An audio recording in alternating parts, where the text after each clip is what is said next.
Hey there, friends. It's Phil, and it's episode 7 of Grow It. So, today I have a confession. Yes, today is the day I confess. I confess to the fact that at this precise moment, I don't actually own a lawn.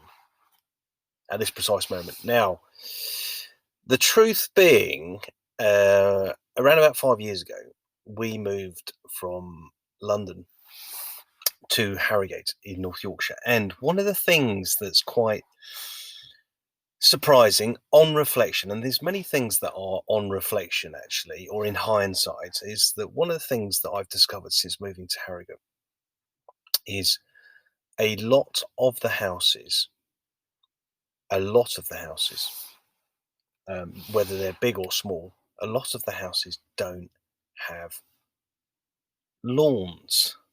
But that's not to say none of them have lawns. It's just a lot of the houses don't have lawns. And I have, for 5 years, owned a house that hasn't had a lawn. It's had a yard. And,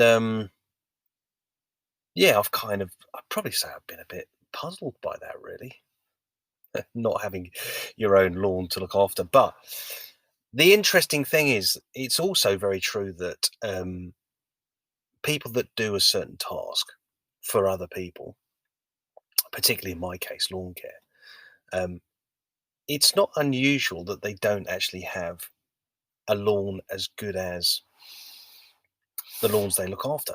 Now, as I said, up until recently, I haven't had a lawn, but we're just about to buy a new house and it has 160 square meters of turf. And I went to see it yesterday to see what condition it was in.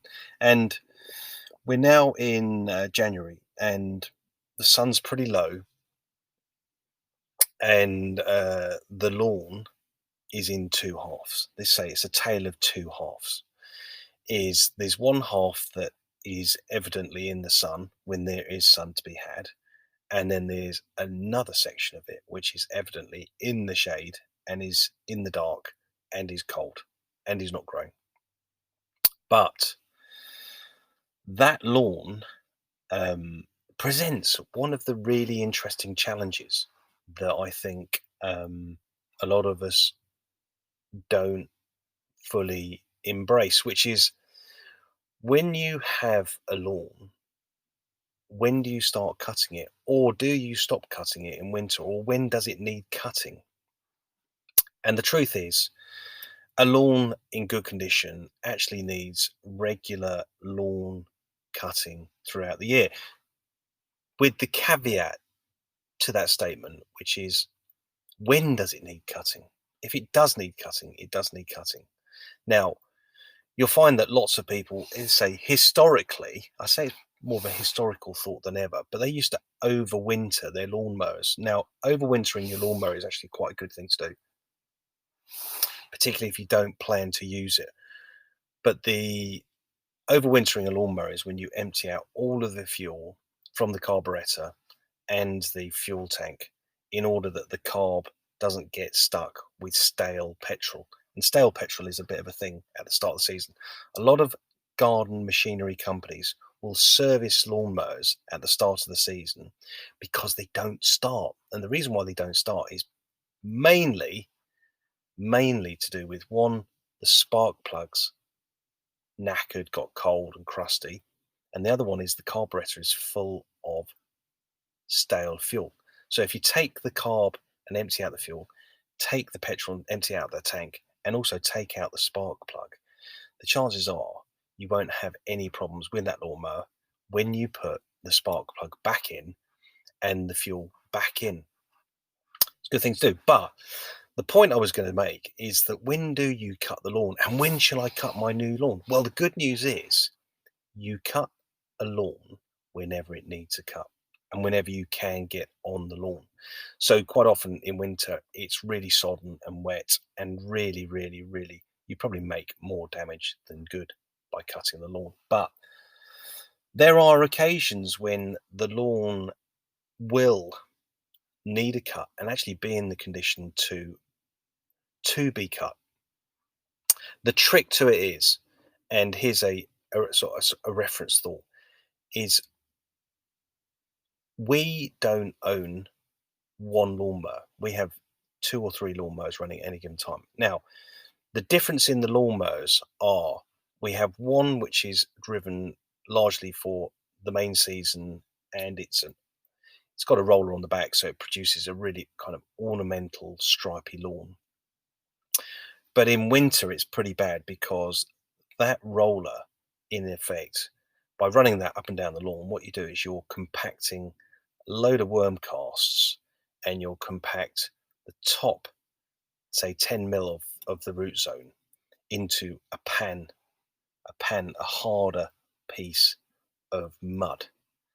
So it's not a good idea to run a roller over a lawn during the winter period, but it's not a bad idea to have something like a fly mow or have a really light rotary mower that you can basically run over the lawn.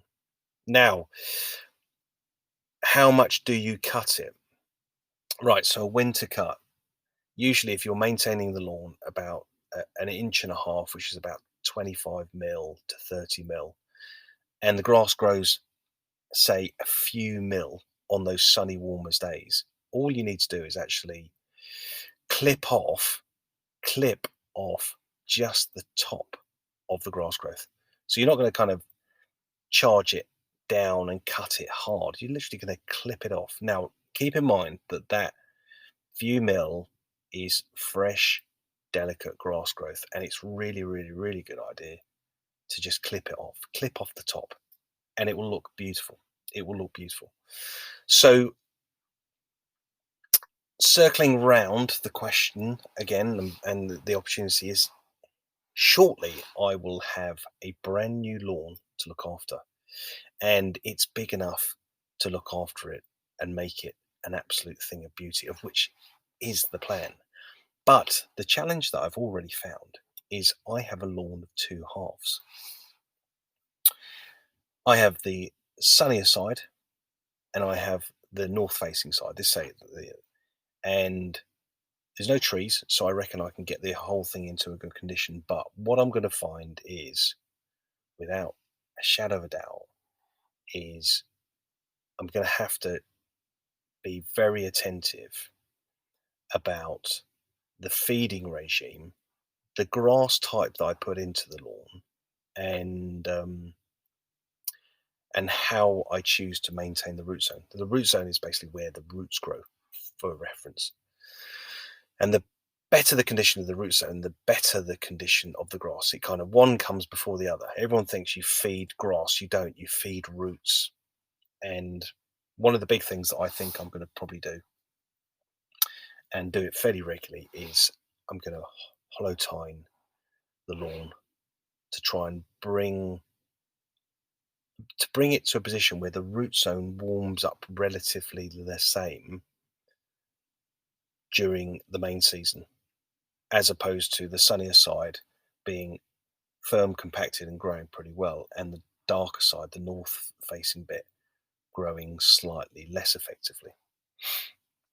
So yeah, it's going to be a little challenge. It's definitely going to be a little challenge, but a challenge that I'm up for. And you can just keep in mind you can cut your lawn this time of year, and it's a great time of year to cut the lawn. So yeah, I'll keep you posted on the new lawn and the house move. And if you've got a lawnmower, a petrol lawnmower, make sure you do take care of it over winter, and either choose not to use it and overwinter it correctly, and it will save you money. Or the other thing to do is get out there every now and then, once every 2 weeks, and give the lawn a little clip. And it will save you money on your lawnmower, and it will help the condition of the lawn all in one go. Anyway, look, it's Phil. This is episode 7 of Grow It. We're still growing, and we're still building stuff, and we're still moving forward. And hopefully, you are planning to grow it too. Anyway, look, I'll catch you soon. Take care. Bye.